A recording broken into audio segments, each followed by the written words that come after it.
Hi friends, இன்றைக்கி சப்பாத்திக்கு side dish potato gravy எப்படி செய்வதுன்னு சொல்லிட்டு பார்க்கலாம். அதுக்கு ஃபஸ்ட்டு கடாயில் 3 ஸ்பூன் ஆயில் வந்து ஆட் பண்ணுங்கள். எண்ணெய் நல்லா காஞ்சதுக்கு அப்புறமா கொஞ்சமாக கடுகு, ஏலக்காய், பட்டலம், லவங்கம், அப்புறமா கொஞ்சமாக வந்து சோம்பு வந்து ஆட் பண்ணுங்கள். இது எல்லாம் நல்லா வந்து வதந்ததுக்கு அப்புறமா வந்து நம்ம கட் பண்ணி வச்சிருந்த 2 வெங்காயம், அப்புறமா வந்து ஒரு பச்சை மிளகா வந்து ஆட் பண்ணிவிடுங்க. வெங்காயம் வந்து 2 வெங்காயம் இருந்தால் ஓகே. இப்போ எல்லாமே நல்லா ஆட் பண்ணிவிட்டு ஒரு தடவை நல்லா மிக்ஸ் பண்ணிவிடுங்க.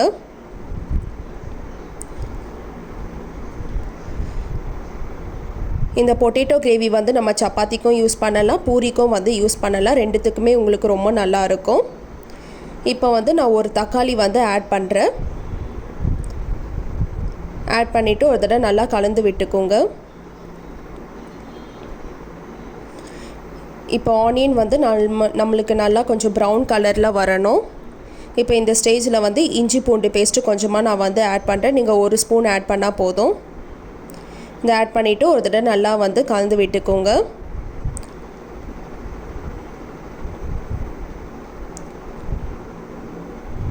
இப்போ வந்து கிள்ளி வச்சிருந்த கருவேப்பிலை வந்து நான் ஆட் பண்ணுறேன்.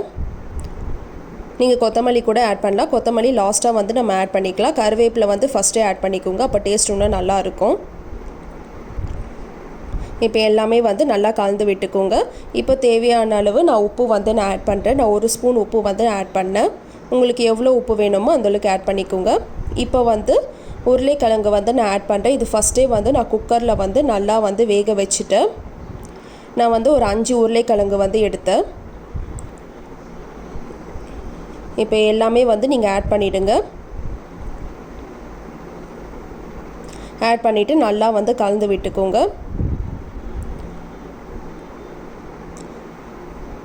இப்போ பாருங்கள் எவ்வளோ கலர்ஃபுல்லாக இருக்குது.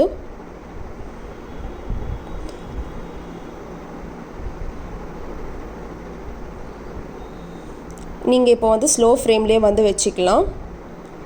ஏன்னா ஆல்ரெடி நம்ம பொட்டேட்டோ வந்து குக் பண்ணிட்டோம். இப்போ வந்து நான் தண்ணி வந்து ஆட் பண்ணுறேன். தண்ணி வந்து நான் 1 சொம்பு ஆட் பண்ணேன். நீங்கள் ஃபஸ்ட்டே தண்ணி கொஞ்சம் நிறையவே ஆட் பண்ணிக்கலாம். ஏன்னா குக் பண்ணும்போது இப்படி தானே உங்களுக்கு தண்ணி கொஞ்சம் கம்மியாகிடும்.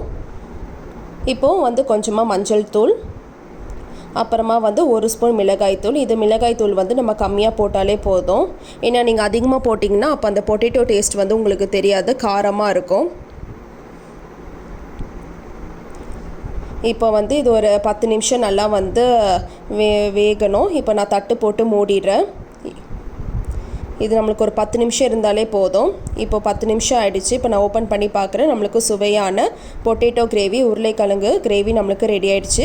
இதுக்கு ஃபைனல் ஸ்டேஜ் வந்து கொஞ்சமாக வந்து கொத்தமல்லி வந்து நீங்கள் தூவி விட்டுக்கலாம். இது வந்து டேஸ்ட்டு ரொம்ப நல்லாயிருக்கும். இப்போ நான் வந்து சப்பாத்திக்கு இந்த உருளைக்கிழங்கு கிரேவி தான் வந்து ரெடி பண்ணேன். நீங்கள் பூரி கூட ரெடி பண்ணிக்கலாம். இப்போ ஃபைனலாக வந்து நம்மளோட சப்பாத்தியும் நம்மளோட பொட்டேட்டோ கிரேவியும் வந்து ரெடி ஆகிடுச்சு. இந்த வீடியோ பிடிச்சிருந்ததா சப்ஸ்கிரைப் பண்ணுங்கள், லைக் பண்ணுங்கள். பாய்.